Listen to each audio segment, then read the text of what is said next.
to get KV Core agents through, quote unquote, the transition?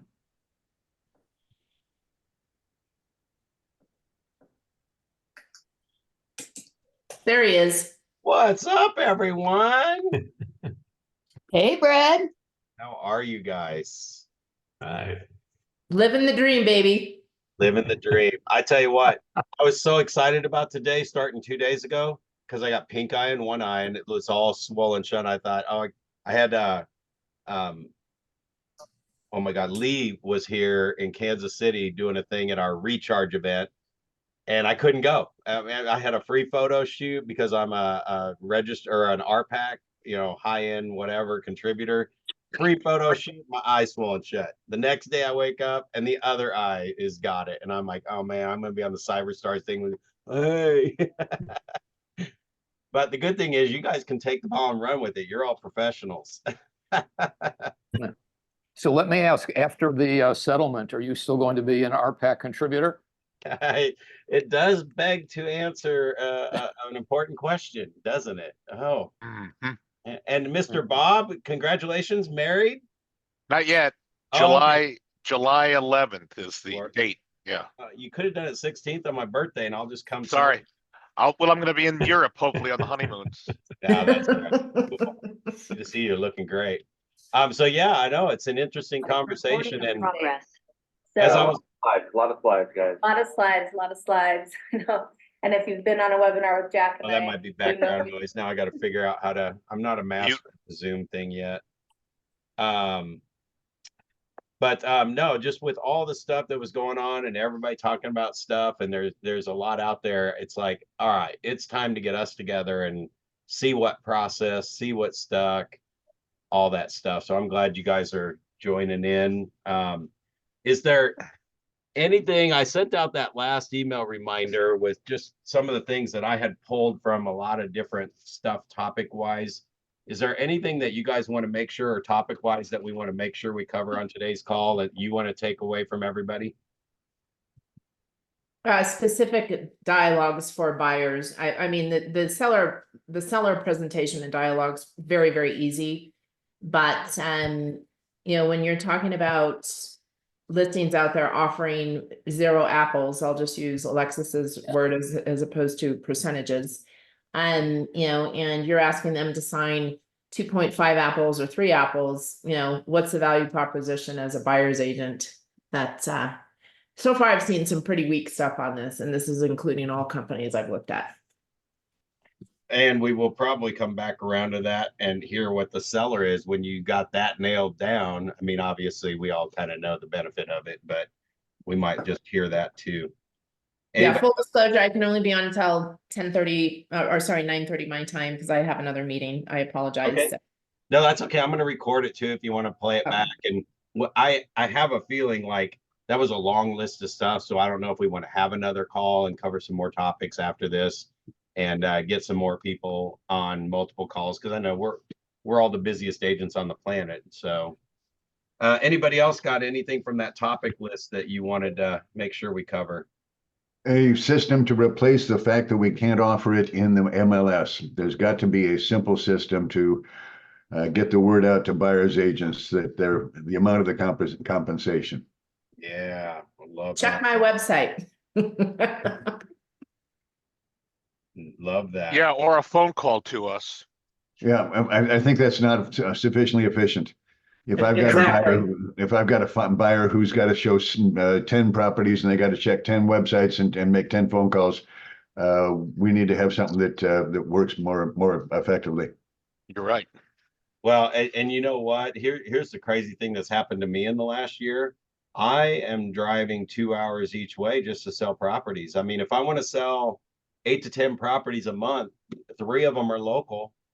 I mean, the database is not churning like it used to. And I've been driving 2 freaking hours each way, guys. And there's like 10 different MLSs, and I'm having to do that now. And it's horrible. I mean, the amount of work that's being put on us with this is going to be unbelievable.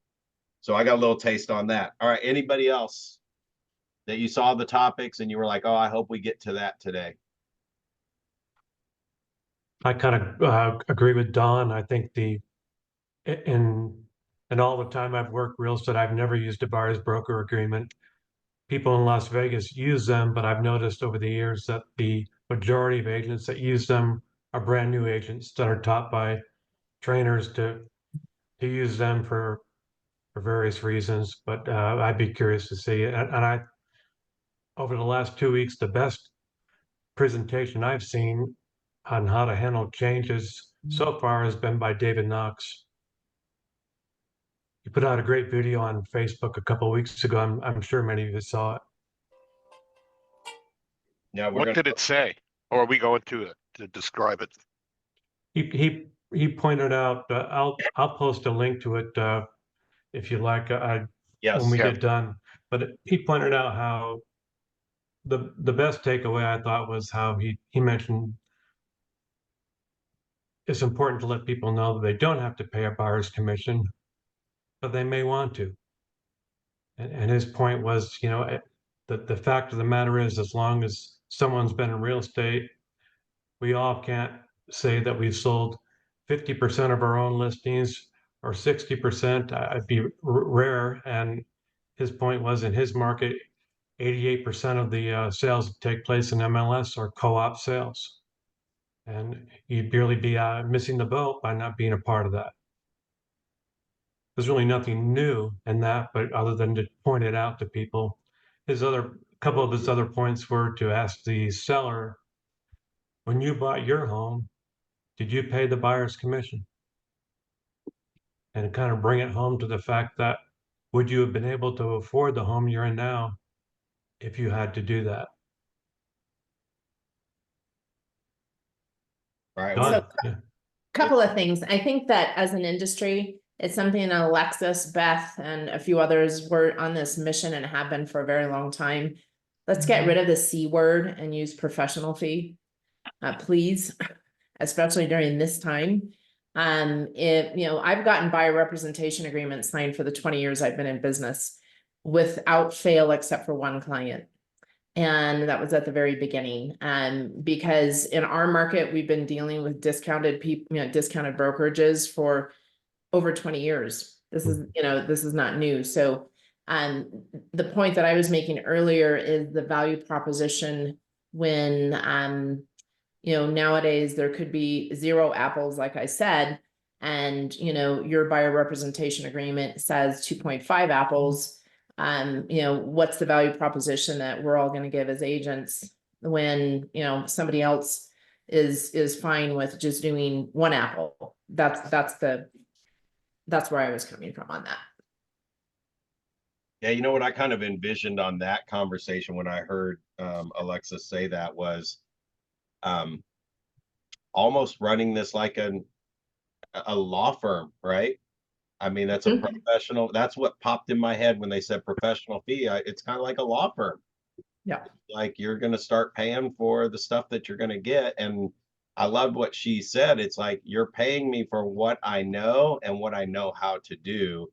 It's putting that into words that the consumers will know what the value is compared to the other people out there, right? So cool. Anybody else have anything out of that topic list that you want to cover? And we'll start hitting some of these because we're not going to hit everything that was on that topic list today. There's Margaret in the house. All right. We got showing up. Mike, Sandra. Hey, Susan. Glad to see you in the room. We got iPhone with us. All right. Cool. All right. So let's just dive into the ones that we had first and let's see where it takes us. So on the dialogue, Dawn had brought up, good dialogue for buyer conversations. And actually, let me ask you this. What's starting that conversation? Obviously, we want to start it from the beginning, but are some of your companies, have they already added in the extra addendums and what do those look like? Ours, we have one that explains out what our 3% gets paid for.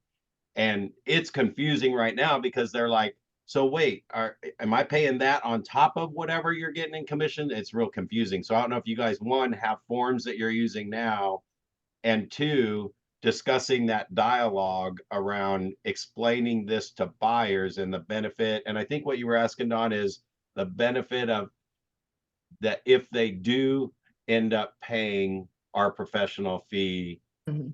it's the conversation that we're setting up of where they're going to get the value out of that. Is that what I was hearing? Yes. So she said there's basically some weak dialogues out there, but we got the strongest people in the industry here. Anybody thought about that? Yeah, go ahead, Karen. Can you hear me? Yeah, absolutely. Okay, so in Washington State, January 1st, 2024, the legislature here decided to get involved and enacted a buyer agency agreement, which we need to have a buyer sign upon our first meeting. And if we don't do that, we don't get paid. And our Northwest, I'm with Northwest MLS, and I'm sure you've read a lot about what's going on. We're still showing the buyer broker commissions in the MLS. I don't know what will happen after the court date in July. Goes away. Yeah, so how many sales have you had since January 1st where you've had these buyer agencies you've had to sign in? And is there a great script that you're using to get them to see the benefit of that? I have a different market. I work the senior citizen market. I live in a 55 plus mobile home park, and that's kind of like my little niche. And it's difficult for the clients that I serve to understand the fact that now all of a sudden, before I can show them a home, they have to sign a document. So it's been difficult. Are you having trouble even getting them to sign it? Yes. So Yes. you just can't show them any houses until they do?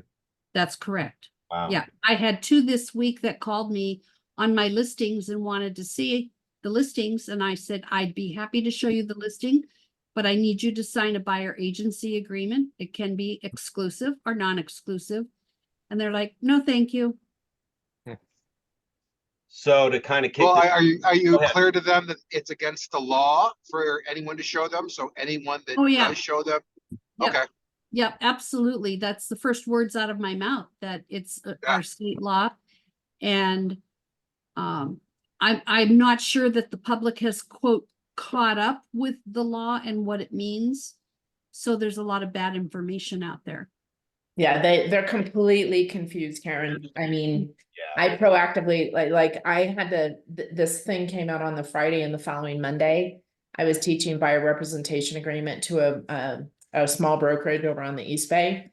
And I had to completely change all of my scripts and everything that I said over that weekend. But, Wow. you know, I immediately started sending out proactive messages to, you know, clients that are current, you know, buyers and sellers. And I started to get, oh, well, given that, you know, we love working with you, Dawn, but given this, can you list our, you know, our home for 3%, you know, 3 apples, sorry. And I said, yes, I can do that, but that'll be on the listing side. And here's all the reasons why you need to, you know, offer a cooperating broker, you know, professional fee to buyer's agents who bring in the buyers that buy your home.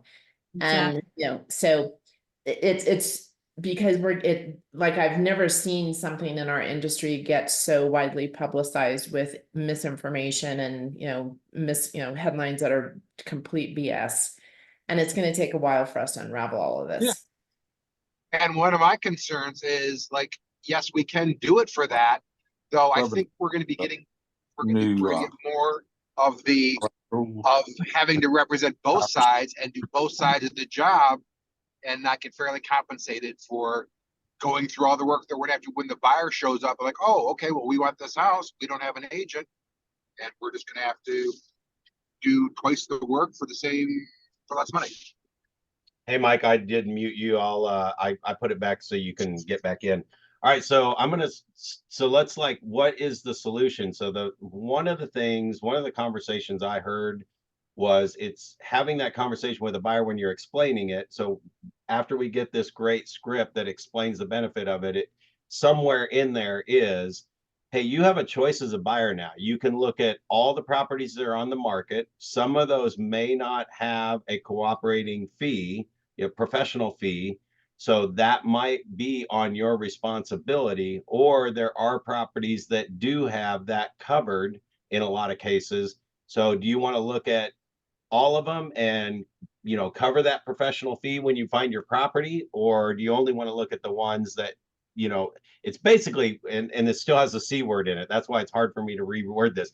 It's like, do you want me to show you the properties that have a commission included, or do you want to see all the properties and you might be paying the commission yourself? And we're going to change that word, but my script is right there with commission before Alexis's conversation. So that's one thing, is I can show you the properties that have that.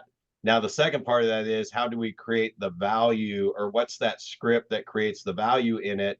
And while Karen was talking, I guess what popped in my head is, I think right now, until it does get settled and whatever it ends up being, is talking about the way it's been done in the past. Because I just had a buyer text me. He's been texting, is like ghosting me all along.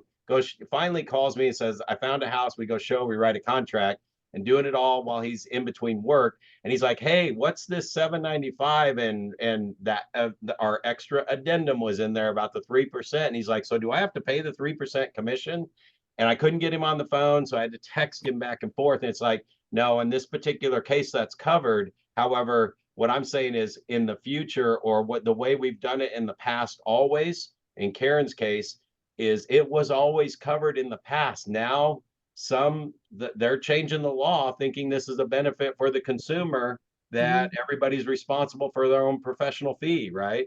So now more than ever, this is the script I want to add. Now more than ever, you've got one of the most experienced agents in the marketplace that knows how to navigate not just the transaction to get you to the closing table, or not miss out on properties. But now you've got somebody that's going to guide you through this mess until it actually clears up and figures out, so that we are always going to look for what is the biggest benefit for you. And I guess I would ask this script too, and then, yeah, I'll come over to you, Andy.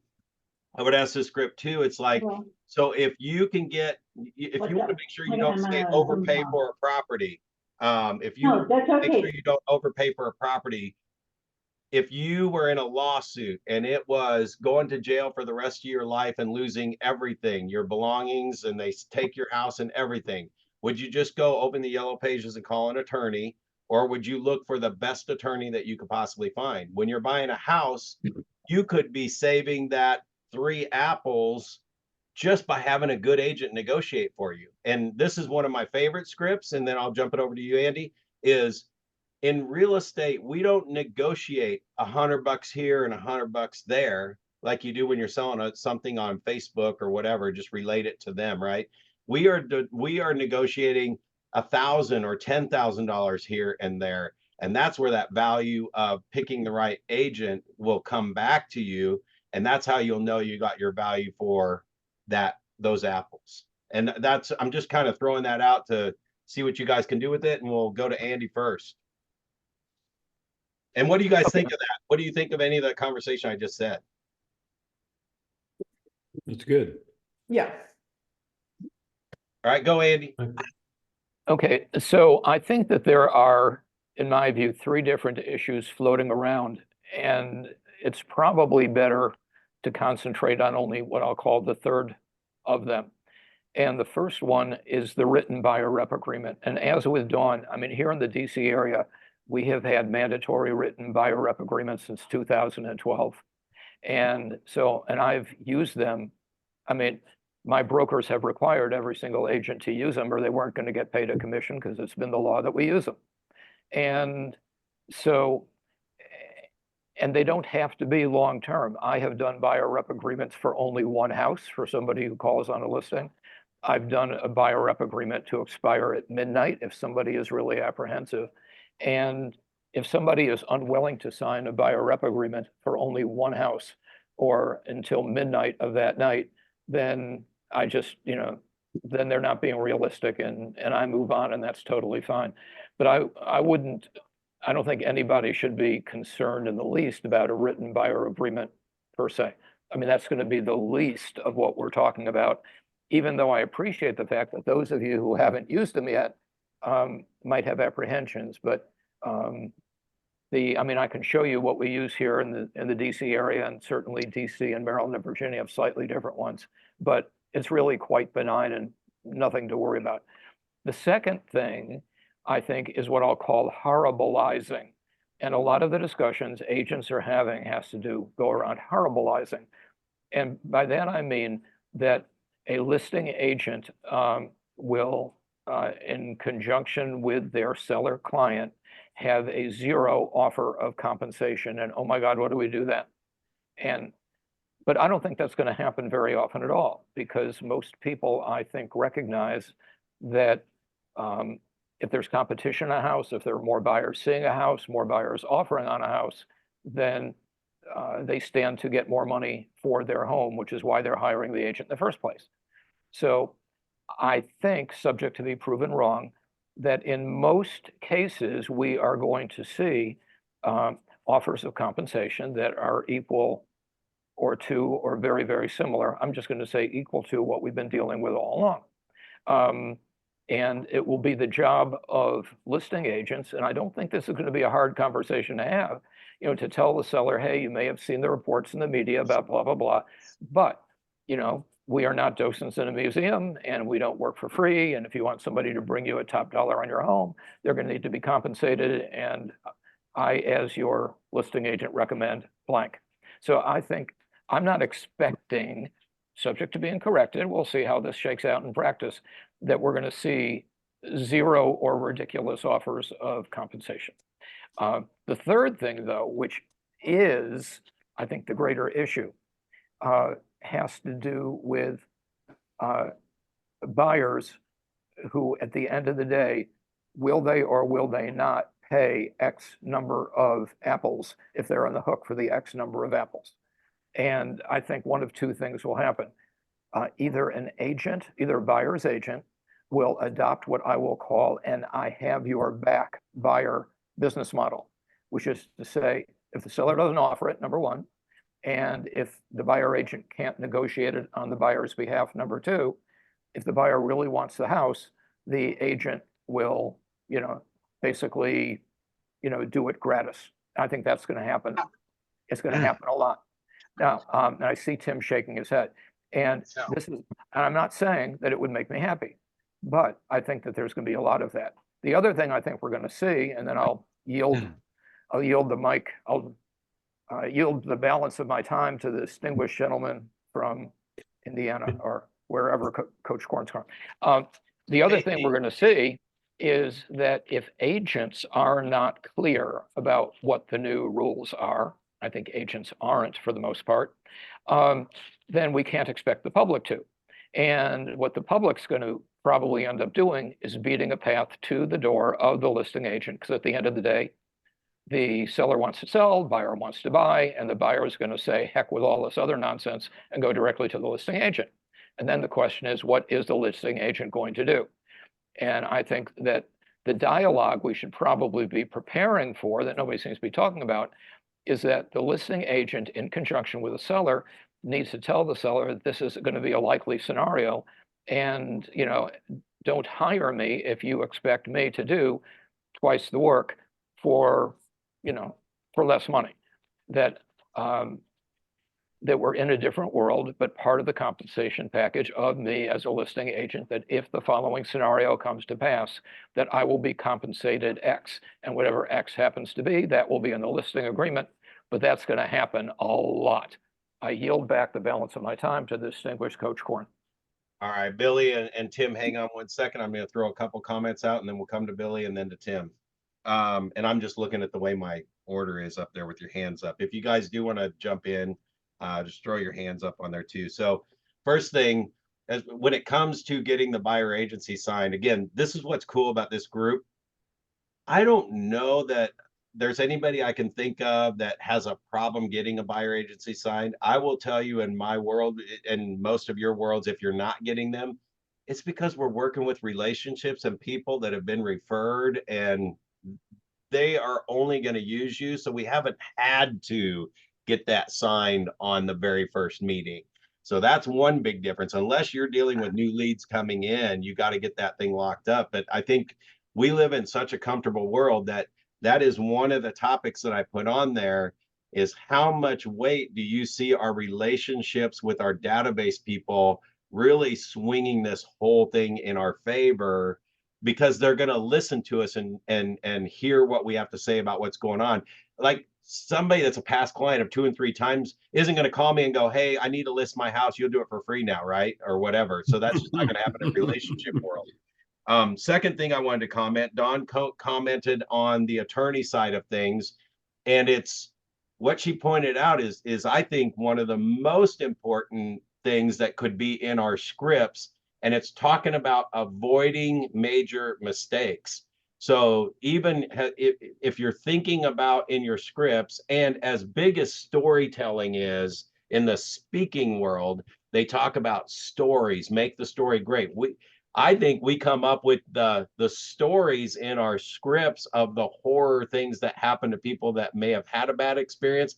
And it can even be referenced from the co-op side. I mean, I literally just got off the phone with a client not even 20 minutes ago. How far are we in the call? She called like 5 minutes before our call started. And she was like, why is my name spelled wrong on everything? She's from Louisiana, and her name is L-E dash capital T. It's Latrice, and it's a New Orleans name.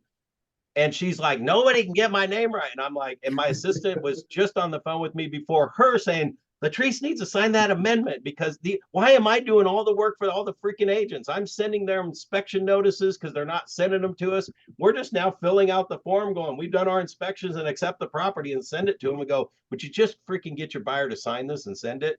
So we're finding that we're doing the work. We're doing everybody's work to make sure our clients and their clients have a good experience. So I'm thinking horror stories, and how does that come into play in the scripts? And the last thing I want to talk about is even bigger for all of you that sell higher end stuff. And I know Dawn sells a lot, and a lot of you sell in the high end. I'm still in Kansas City, Missouri side, where there's, if you sell $1 million home, take a 0 off. That's where I'm selling. We barely have $1 million homes in Kansas City. But when the commissions are getting into the $30,000 and $50,000 and $60,000 price range, what's that going to look like on a buyer agency agreement? Do you think somebody will agree to pay 30, 40, 50 grand? So anyway, those were the 3 things I wanted to throw out, just to get you guys think about that. So write down what you might say to some of that, and we'll go to Billy, and then we'll hit Tim, and then we'll open it up again. Hey there. So going down Andy's list, I mean, number 1, to me, this is just a great conversation, because in the conversation, it is now illegal for any real estate agent to show you a property without a buyer's agency agreement. And as much as I like you, I'm not going to break the law. So that's a real easy situation there. Yeah. Going to the second part with the 0 commission, that's going to be addressed both in the buyer's agency agreement and verbally and written. It has to go through, okay, if they're offering some sort of marketing fee as a cooperation, we will definitely accept that. If they're not willing to offer that, do you have the means to come out of pocket to cover my fee? Yeah, and then that written, and then how to negotiate that. Now, negotiating that's going to be a simple additional seller's concession that's going to be in the PA, and NAR is going to have to flip the things that those fees can be negotiated in a purchase agreement. So we'll just have to negotiate that in the contract, make sure it's covered. Yeah. Because I'm not working for 0, and going on to number 3, this is what we negotiated, and fine, if you want to circumvent our contract and go directly to the seller, I'm still submitting this agreement to the title company, and it's going to be on the closing statement. Yeah, in fact, the way you say that, Billy, this is why I love this stuff, because what just made me think of, well, here's the counter offer, Mr. Buyer, this is the terms, and there's a balance of an additional $5,000 or $10,000 left over. this is all we can get the seller to do. Do you want to move forward with this house or not? And it And I've always been against the idea of thinking it's the seller's money.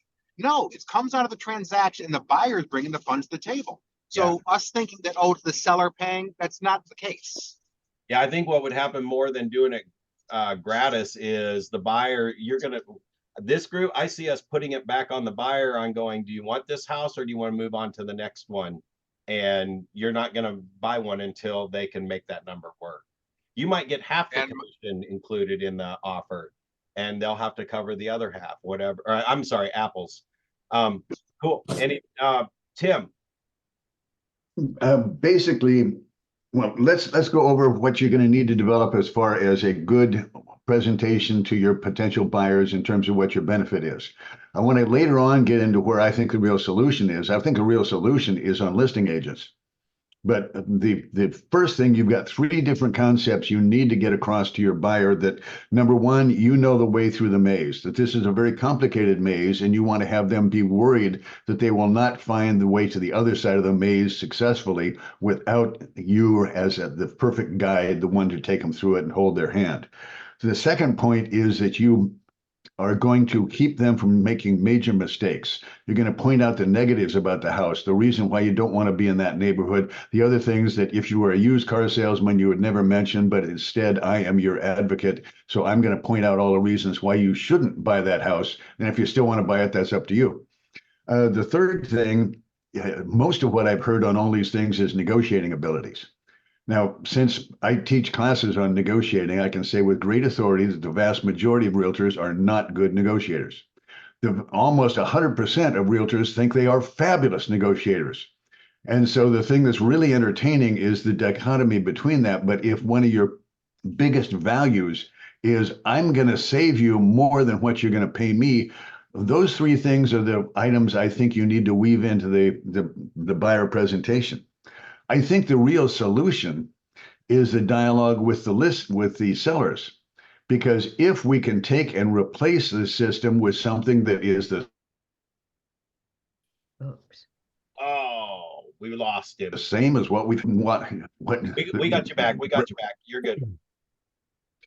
The vast majority of Brad's exactly right in terms of telling stories or evoking empathy is exactly what you want to do with the seller. And so if you have somebody who says, well, I want to offer, nothing to the buyer's agent, and, but I still want to have the best possible price and the best possible, all the other things. Simple question. Well, how am I supposed to do that? Say that earnestly and let them try to work through the problem in terms of what the disaster is they're creating by not offering to pay somebody for their services. If you then can, point out to them that, to be extremely blunt, you're not going to say it this way, but you want to sell your house or not? And if you want to sell your house, you're going to have to pay somebody reasonable compensation to get it sold, unless you want to take ridiculously lowball offers by those cheapskates who will not pay a buyer's agent and come to you and try to negotiate you even further down than what it is. So I'm thinking the bigger solution is that. One thing, Paul, I've got a brief moment that Alexis got into when we were doing this stuff on Star Power that most people didn't pick up. One of the by the time you get back, I don't like the soggy fries. Yeah, one of the things that is in the settlement is you have to not take more as a professional fee than what is in your buyer's agency agreement. In your buyer's agency agreement, go ahead and put in a number, but put in a clause that says in the event that the seller is offering more than that number, then you are entitled to take more than that number. It's in your buyer's agency agreement. I was making comments. I had a whole lot of pushback by people saying, no, I can't do that. Yes, you can. Your buyer's agency agreement has to cover the wonderful situation where the seller is going to offer you 3 apples and you've agreed to work with your buyer for only 2 apples. Put that in the agreement. So completely off topic and off subject, but I want to get that one thing out to you guys, because take the money when you get the chance to get it. But my solution to this is, if we can get a simple system where the sellers still do exactly what they've been doing before, and we get a simple way to communicate that, then I'll leave the way to communicate that for later. We're not on that topic, but those are my thoughts. All right, cool. And I'm going to just do a little recap here and add a couple things, and then we'll open it up again.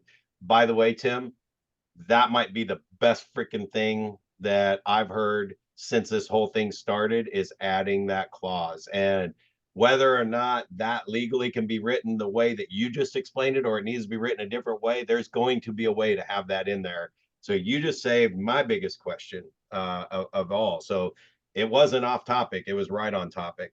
So here's a couple quick things, and then I'll bring it back to you guys. And you can raise your hand if you want to make sure I get to you. I can see everybody here. But here's a great script that I've used in my listing presentations, and it probably could come to the buyer side as well. But I would say in real estate school, when I'm comparing myself to other options or other realtors out there, I just say, listen, in real estate school, they don't teach how, there is no secret pricing formula that they give real estate agents, right? And this is my script. I say they have a guest speaker one day, and it's an appraiser. And the appraiser comes in and tells how he pulls 3 similar properties, averages the 3, and gives the house a value, right? And this is what I'm telling the seller, and they can relate to that because that's how they thought they were going to figure out what their price was. They need to know what those 3 were. And I say, the reality is that 12 properties like yours could have sold, and there's a highest price, and there's a lowest price, and there's an average price. And what people do is they bring in that they could tell you what you want to hear and use the 3 highest sales, which is the 3 highest sales. It's not the average. And you might be sitting in an average house. They could use the lower one, the middle one, and the high one and give you an average, and you might be in an above average property. And then the worst case scenario that we saw happen in the 2005 to 2013, coming out of that, everybody was using the 3 lowest prices, even though we were shifting out of that foreclosure low-end market. They just kept using the 3 lowest prices. So that's not a real way to determine value. So first of all, they don't give us a secret pricing formula. And these are the other 2 that I say. They don't teach marketing in real estate school. In fact, the word marketing does not even come up in real estate school. And what's even worse than that, what Tim just said, is there is no negotiating training at all. Do you realize that when you buy a property, this is where I go into, we are negotiating not $100 here, $100 there, but it's thousands of dollars here and thousands of dollars there. And you want somebody that's had no training on negotiating, or maybe sells 5 or 6 properties a year, so those are scripts that I've used specifically in that manner. And then the last thing I'll leave you with is talking about stories. On that thing is the story that I use is talk about mistakes. We had a buyer who got denied his loan the day before closing, and the lender, now we're representing the buyer, the lender did not get us a copy of the denial letter. The seller was not going to return his earnest money. This is a brand new first-time home buyer that had $1,000 earnest money sitting on the line. It took 2 weeks for us to finally get a rejection letter, and most agents would have let that just go by the wayside. I don't know where our buyer was, but I was like, this is a young kid. He cannot afford to lose $1,000. I'm getting it back. And that's where you talk about that high-end negotiating. And then I think that's it. Oh, on the seller side, I'm kind of like Don. That seems like the easiest one. It's like, this is exactly what I used in my script yesterday, but I've used it forever.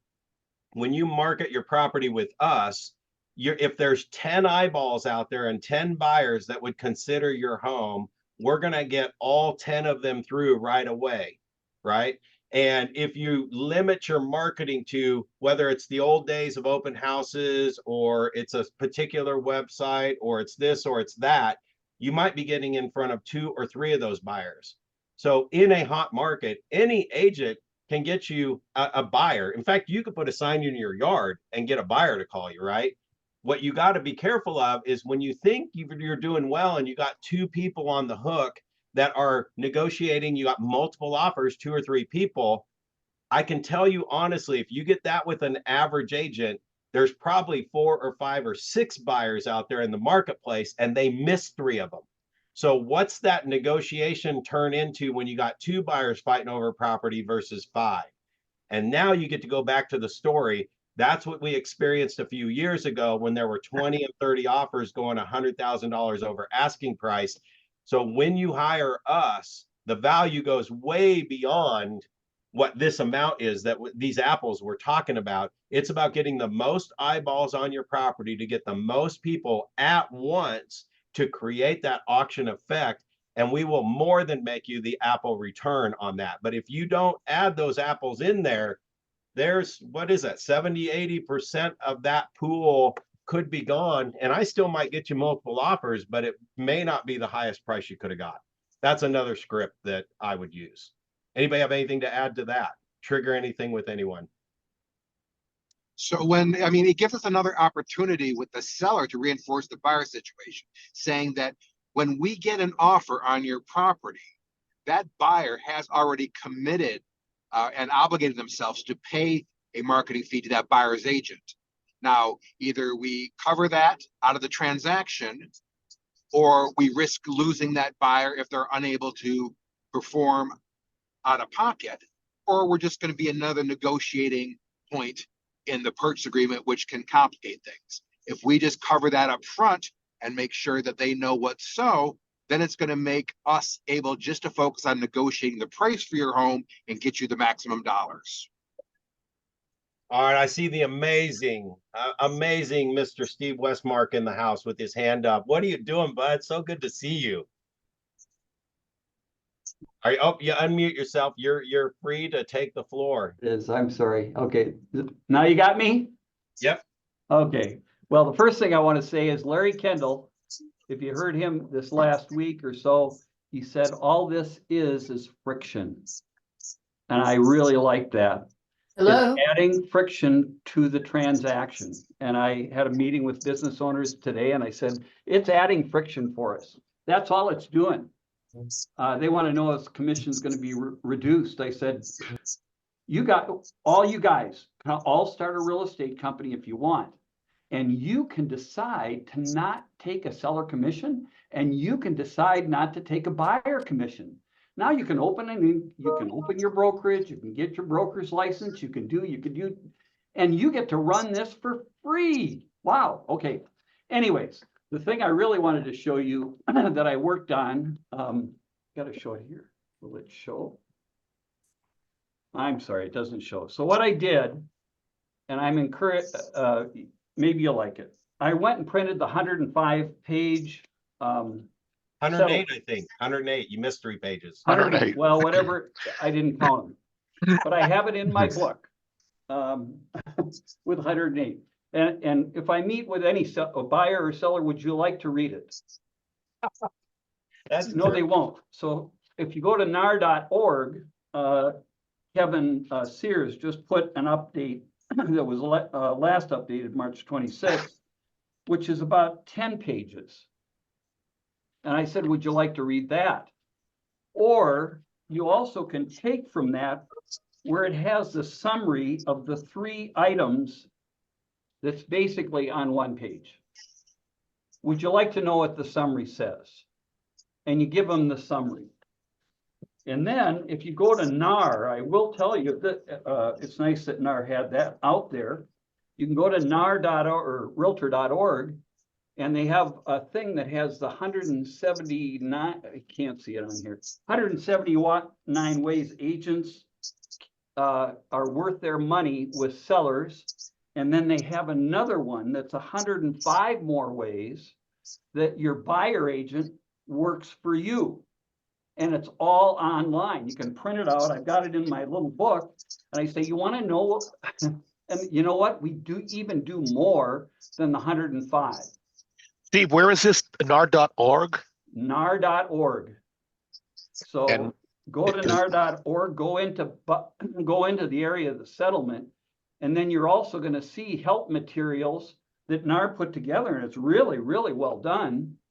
You know, for on the fly, it's slick. I haven't used it yet, but I can't wait to just say, well, shall we go through all 105, or I guess what I'd like you to know is I've done thousands of these, and I help buyers with sellers. I've done thousands of these.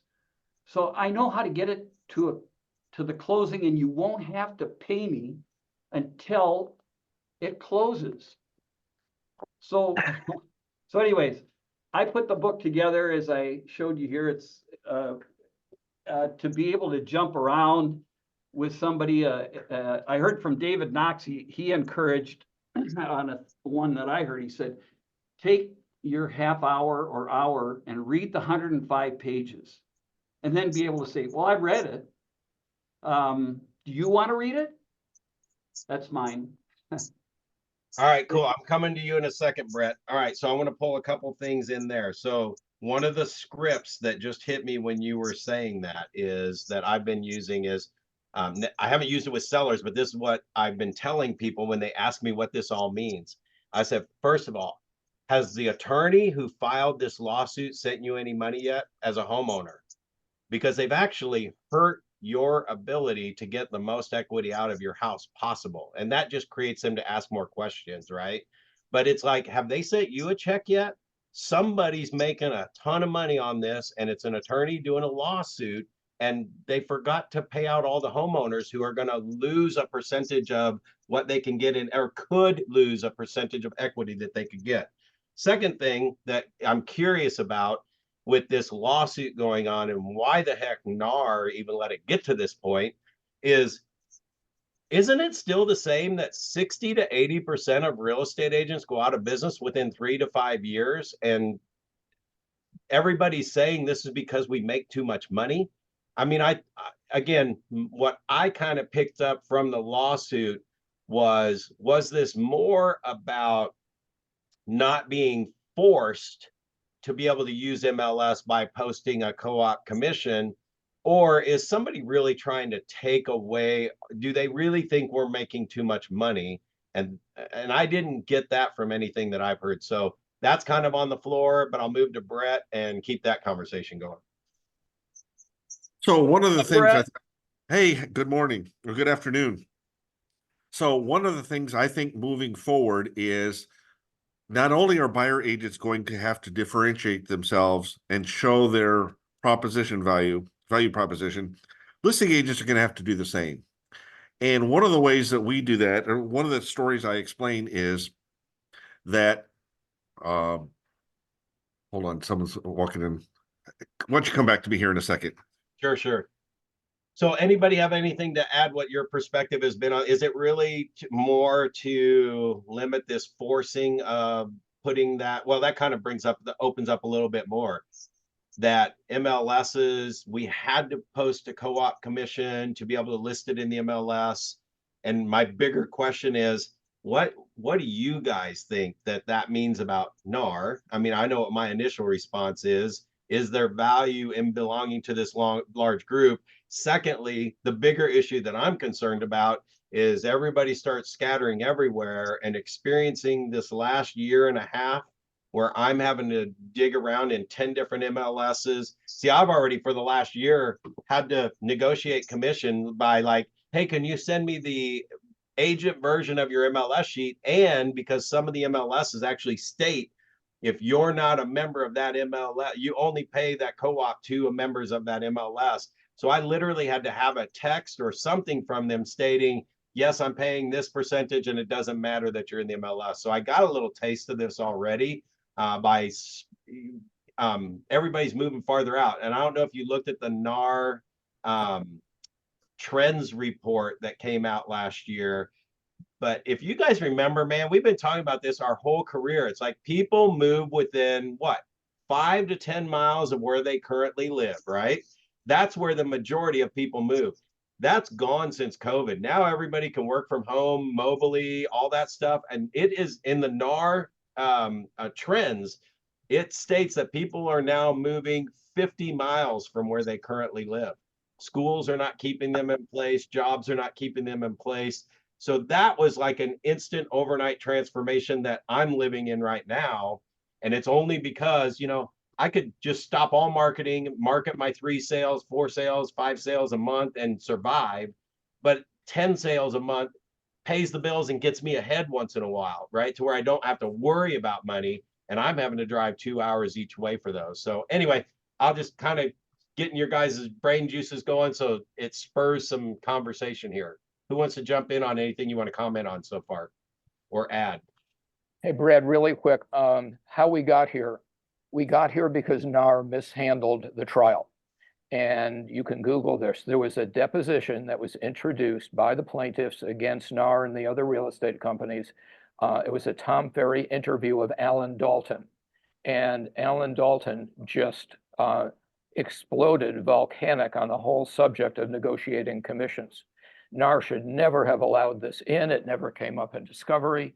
But once it was in front of the jury and played, you can't take that out of anybody's mind. So how we got here is that legally they messed up the trial.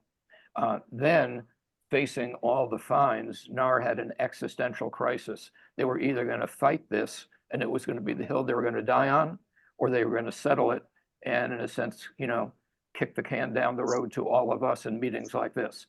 But that's how we got here. They mishandled the trial.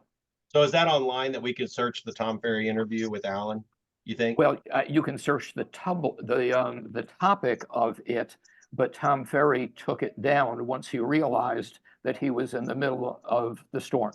But if you Google Alan Dalton interview by Tom Ferry, Sisser Burnett trial, you'll find a ton of stuff on this point. All right, before I come back to you, Brett, don't lose your thought.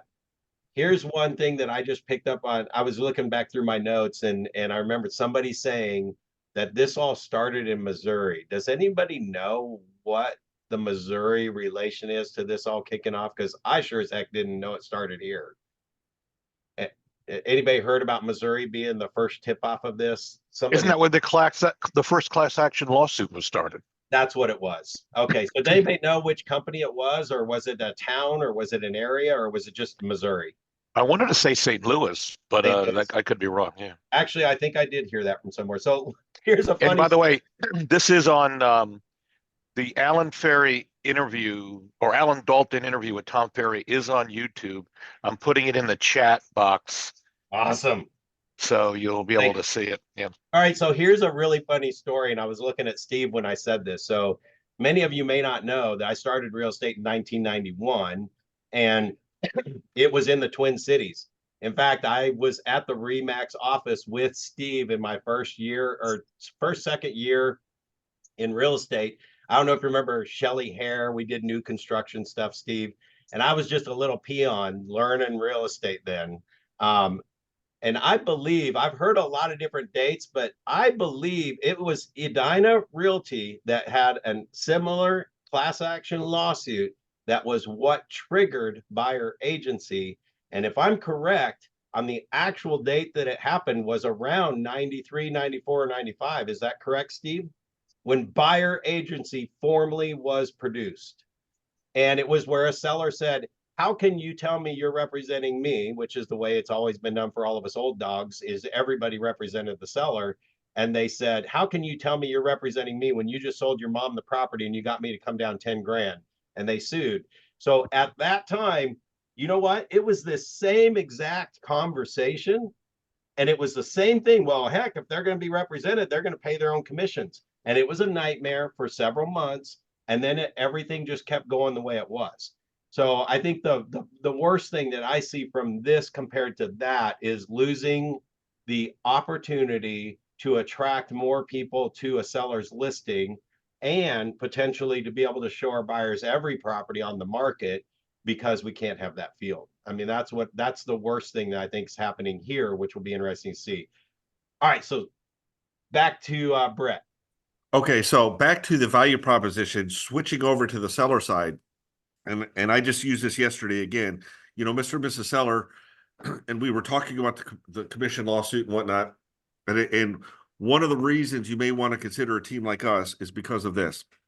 In the past, the typical agent, the way they're going to market your home is they put it in MLS and it just flows up to the portals and they advertise it in Zillow, Realtor.com, Homes.com. Does that make sense? And they said, yeah, we use that too. I said, yes. Now, here's what's going to change. Those portals, all they do is get in between realtors and customers, and they earn either referral fees or fees. But why is a realtor going to now pay those portals for conversions that they may not be able to convert as well now? So we think those portals are going to make a big change, and they may become less important. What's going to become more important is the agent you hire professionally on the sell side, on the list side.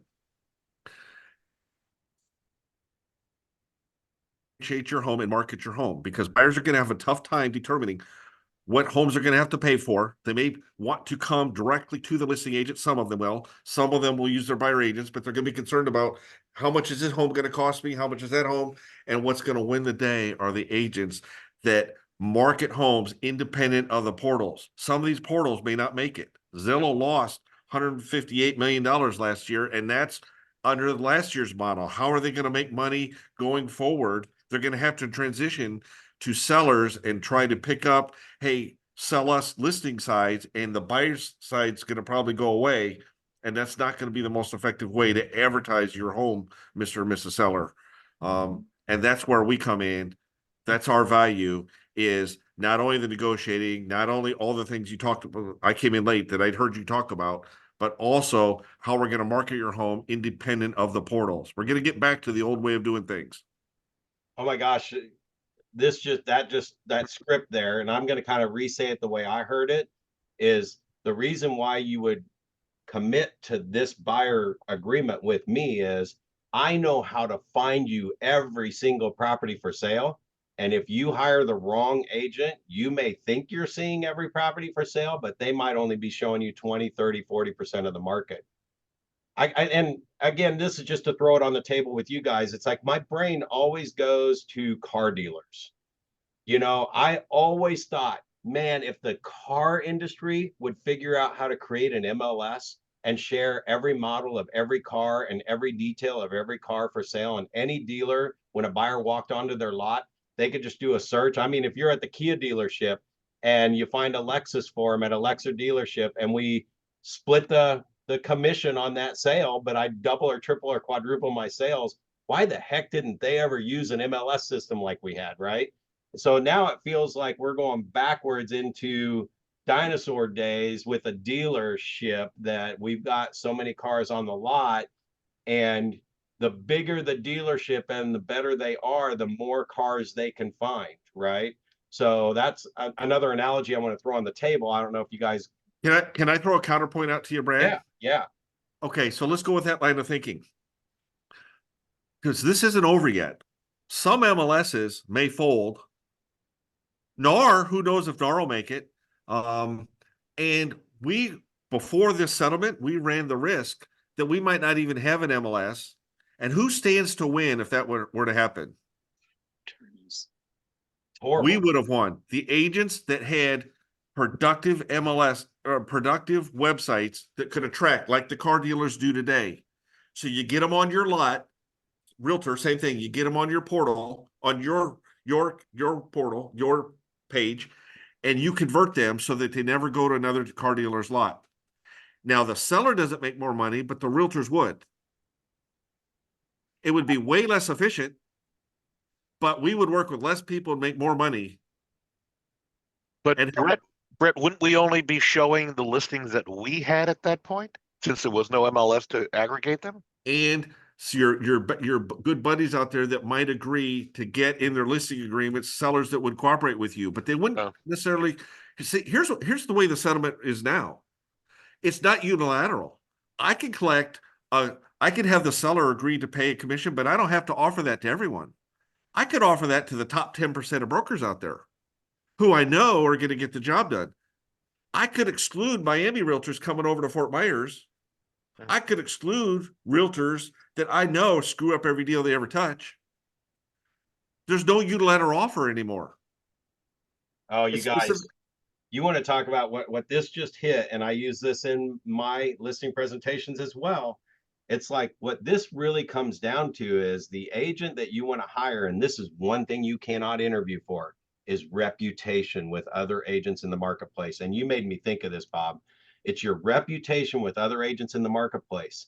And now that this has happened, because I am that agent that everybody loves to work with, and I can honestly say that in Kansas City, I've had 3 realtors list their houses with me that are with competing companies because they knew they were going through a divorce and they couldn't decide on a neutral party. And it's like, well, Brad Korn, let's just use him, right? So I've listed there's a story. I've listed other realtors' properties. That just gives you an idea of the reputation that I have.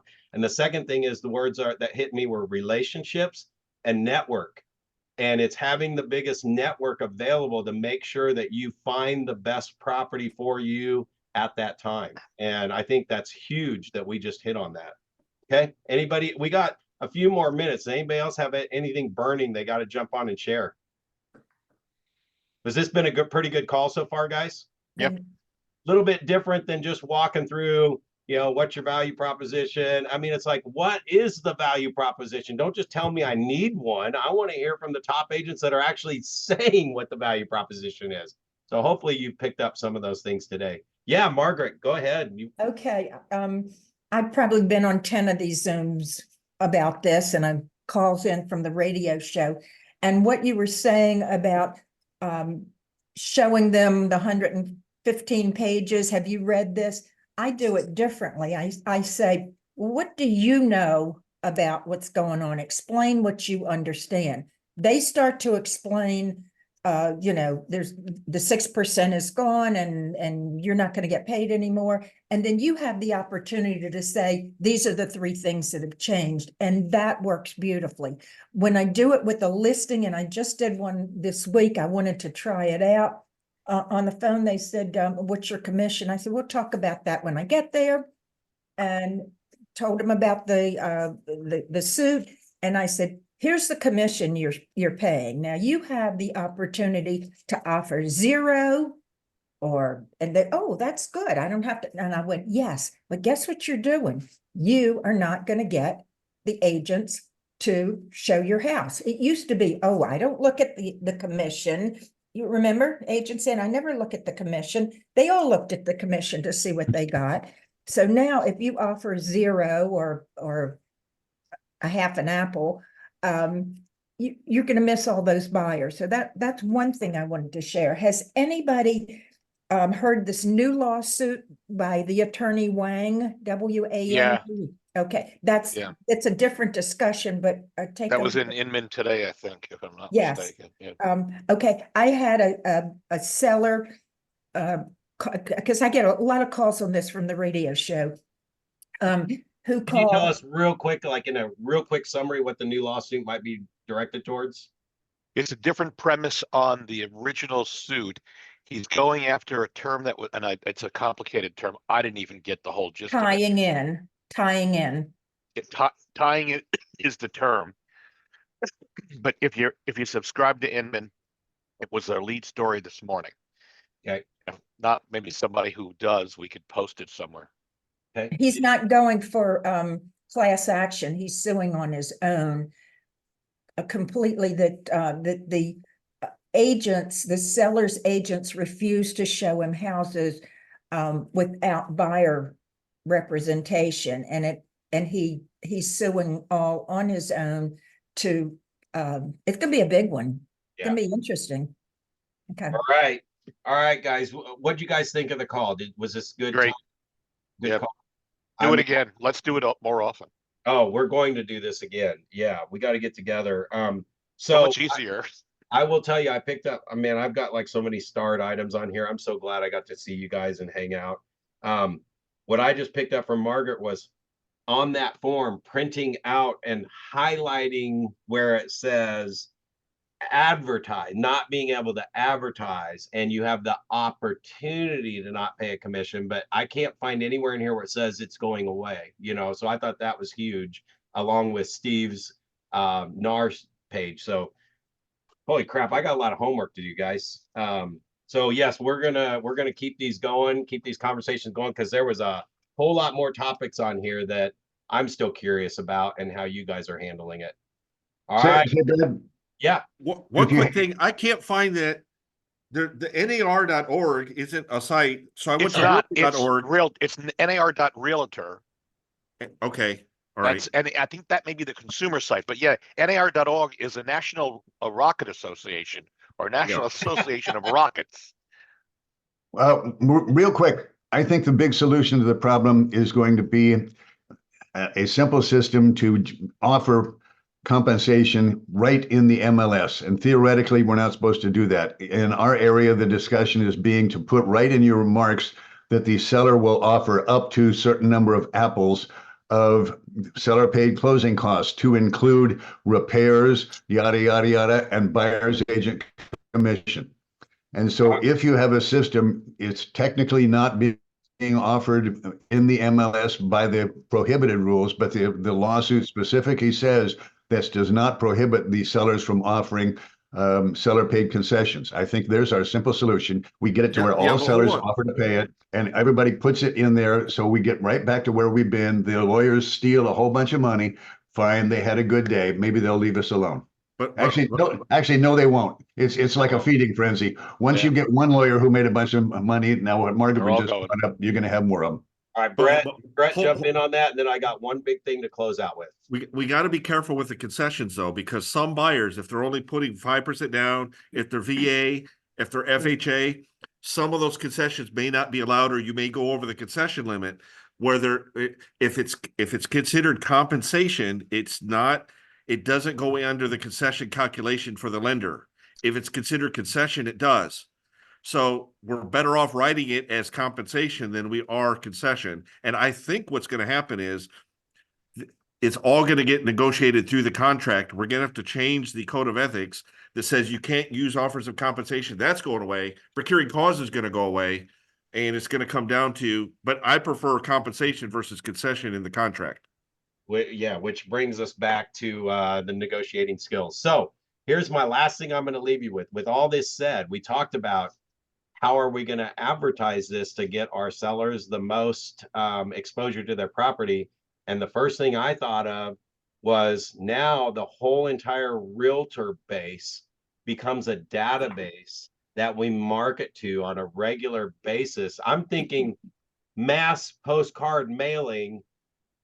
Seller concessions on our properties at the Corn Team are, and I'll just use an example. My apple cart usually has more apples on it than most other people's apple carts, because that has always been an incentive to get more people to come to my apple cart over theirs, right? So that is huge, to send a postcard out to the real estate agents getting this going. This is how many apples you get when you visit my store, right? My lot. So anyway, just wanted to get you guys juices thinking, and maybe we're going back to the way we used to market back in the day, only the agents are now an entire separate database.